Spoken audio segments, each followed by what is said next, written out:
Nunu Support isn't a new idea. Before Nunu and Willem's rework, when they used to look like Tyler 1 riding on top of I'm a Cutie Pie, people would run Nunu Support semi-regularly thanks to his point-and-click attack speed and MS steroid, point-and-click snowball, and point-and-click consumability. Man, just saying that makes old Nunu feel so dated. You can tell this footage is also super dated because you can see that the map had a different skin on it, which Riot refuses to do now for special events. Sag. When Nunu and Willem got their rework, it was generally well received, but many people gave up on the idea of Nunu Support as a whole, seeing the play rate for the pick hit an all-time low for the first year after release. It wasn't until Rav, another YouTube content creator, released a video on a Korean Grandmaster Nunu Support that people started attempting the pick once again, and the strategy has since evolved into a 100-0 roaming monster that can completely take control of the game all by itself. Now, in Season 12, there are still several Nunu Support lovers out there, but we're going to be analyzing the two most prestigious that I could find when crawling through ranked data, including an EUW player, Gloomy Nunu Support, who has over 130 games played as Nunu this season with a 60% win rate and is currently ranked at Diamond 2. We're also going to be looking at this Korean player who has over 290 games played as Nunu Support this season with a 56% win rate and is currently ranked Diamond 1 in the hardest region in the world. Between the two of them, they have slightly varying strategies that are going to teach both you guys and myself how to dominate on Nunu Support and in your own games. Before we go over why Nunu Support is cooler than cool,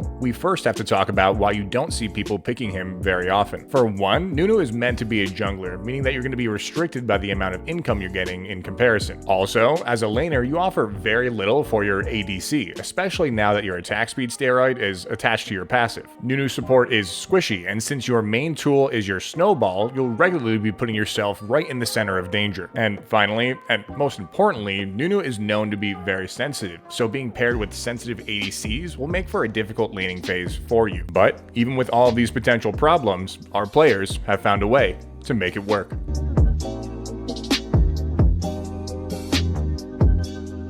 Nunu at level 1 before minions spawn is one of the strongest invade champions in the game. You wouldn't know because when Nunu is played as jungle, you have to take his Q first for clear speed. But that's not true for Nunu Support. While our players still have the initial movement speed granted from base, both of them will look to invade early regardless of what side of the map they are on. Since the movement speed bonus from initial spawn lasts until about the time you hit river, you can move up pretty far while retaining that movement speed so that your W, or biggest snowball ever, can still benefit from that MS when you begin to charge headfirst into the enemy jungle with your team. Most of the time, since they're moving so quickly, they'll at least hit someone, getting some gold for their support item, bust an enemy's flash, or of course the best case scenario of landing an early kill before the game even truly starts. Once minions do spawn, our players take two heavily different approaches, so you can choose which one you like best for your gameplay. Our EU West player chooses to make the mid lane's life a living hell by going for an early gank. This normally, again, nets a flash or a kill before he rinse lather repeats and heads to snowball his bot lane opponents also. Our Korean player, on the other hand, prefers to soak up some levels in bot lane before starting his roaming shenanigans, surprising bot lane enemies with an early snowball, turning around in circles in lane to generate a larger snowball before going in, and using the alcove and brush to sneakily move in on his opponents to hit these. Whichever tactic you choose, you can already see where the majority of this strategy is going to stem from, which is using your snowball over and over and over again to make plays. Nunu Support is very similar to when we did the Twisted Fate support video, where we'll regularly be leaving lane to try and push the lead of others. And just like TF support, since our players are leaving lane so much, they tailor their runes to get around the map faster. They bring Relentless Hunter, Water Walking, and Celerity to make their snowballs even more relentless. Anytime they charge a snowball, they want to be out of sight of the opponent until they're traveling too quickly for their target to react. Just like when they used home guards to their advantage early game, both of our Nunu nuts are using Water Walking to their advantage for that speed boost to help in their ganks around the map, almost always making sure they're starting their snowball from the river.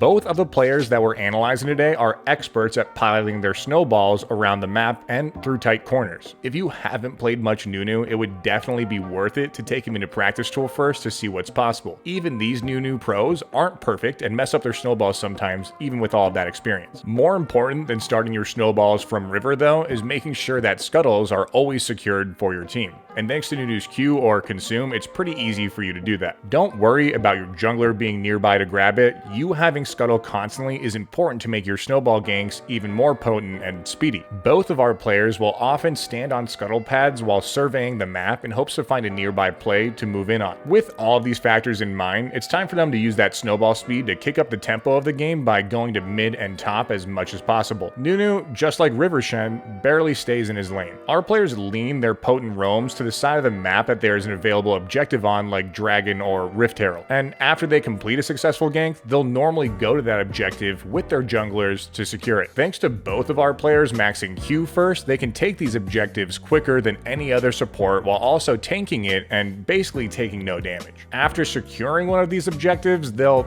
you guessed it, look for another gank, whether it be from the objective they just secured or after heading back to base and performing a lane gank for their poor ADC who has almost been totally forgotten about. When they do decide to visit their bot lane again after disappearing like every ADC's dad, Nunu's passive works perfectly with most marksmen, giving them both attack speed and movement speed after landing an ability. And I want to be clear, I mentioned that these Nunu supports are going to mid and top a lot, but really they're looking to abuse one lane with constant ganks. So if they're finding success in the bot lane and they're against immobile champions who have both busted flash, they'll stick in that bot lane with those successive ganks, getting them again and again to push their lead even further. But these Nunu supports don't always need the assistance of their laners to net a kill from these ganks, and that's because these boys can do some damage. Jaxlinks told us not to mess with Sasquatch. I mentioned at the top of the video that this build can 100 to 0, and I meant it. Helping them do all this damage is the Keystone rune that they both take in Dark Harvest. Snowball, with even a little bit of AP, and when it's fully charged, can more than half health a squishy champion, and with Dark Harvest alongside that damage later in the game, the Snowball can almost 100 to 0 by itself. And even though both of our players build AP in their kit, they don't take the same Mythic item. Our EU West player's Mythic item of choice is Crown of the Shattered Queen. One of Nunu's biggest weaknesses is his squishiness while needing to be right next to enemies to hit his snowball, so Crown can help mitigate a lot of damage throughout the game. Our Korean player, on the other hand, prefers to bring Everfrost, inadvertently making his build a bit squishier, but also allowing him more playmaking ability and agency throughout the game, like extending overall CC duration and expanding his follow-up potential when an opponent is just out of range of his snowball. Whether you decide to go Everfrost or not, Nunu has a lot of CC within his kit, and beyond being both a great tool to set up your team and peel enemies off of them, it's also important to use CC in conjunction with your ultimate to do your maximum damage. The typical Nunu full combo will start with you connecting your snowball on the target or targets. While they're in the air, use your first charge of E and Everfrost them, if you have it, doing more damage and locking them in place. While they're locked in place, use your Q to do even more damage.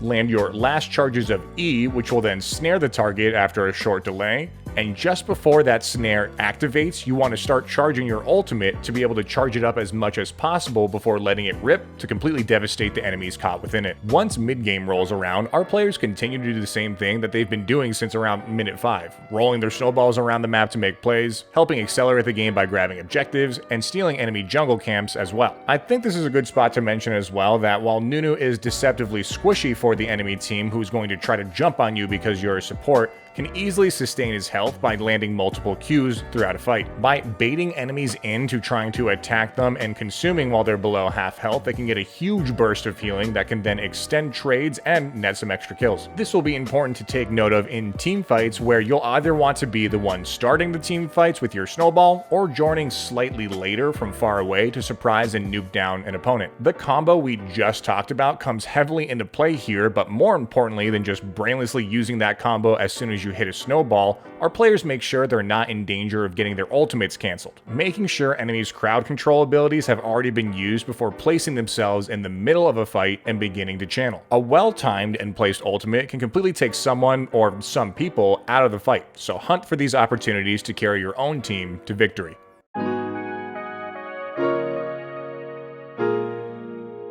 For their build, they both start every game with a Spell Thief's Edge. From there, they'll rush their level 2 boots, with our EU West player always grabbing Sork shoes and our Korean player opting for situationally defensive boots instead. Next, they then build their mythic items, which you can choose your favorite here, either grabbing Crown for safer plays or Everfrost for more playmaking. Their next items depend on how well they're doing. If they're completely dominating, they may have bought an early Dark Seal that will eventually turn into a Magi's. Doing well but dying, a Shadow Flame. Or if there are assassins on the enemy team, they may build a Zhonya's Hourglass. If they're not completely controlling the game, they may instead purchase more defensive items like Dead Man's Plate, Randuin's Omen, or a Spirit Visage depending on the enemy team. If the game goes long or they need some more oomph in their build, they'll buy an Elixir of Sorcery. And throughout the whole game, like a good support does, they're buying control wards and maybe a ward stone if the game goes very late. For their runes, they both take Dark Harvest for more burst, Cheap Shot to synergize with their CC, Eyeball Collection for more damage, and Relentless Hunter for more movement speed. They also bring a sorcery secondary page with both Celerity and Water Walking for even more movement speed. For their flex runes, they bring 2 Adaptive Force and either armor or magic resist depending on the enemy team. Nunu Support works well with ADCs with CC like Ashe or Caitlyn, or ADCs who work well alone in lane like Ezreal or Sivir. Nunu Support struggles against champions who can easily negate his snowball like Morgana or Veigar, or against champions with spell shields in general like Mundo or Malzahar. Thanks y'all for checking out this video. If you did enjoy it, please do me a favor and check the description below for all my links for Twitch, Twitter, or even Discord. And if you're craving even more support content, I heavily suggest you check out last week's video, which was on Nasus support. See you guys next time.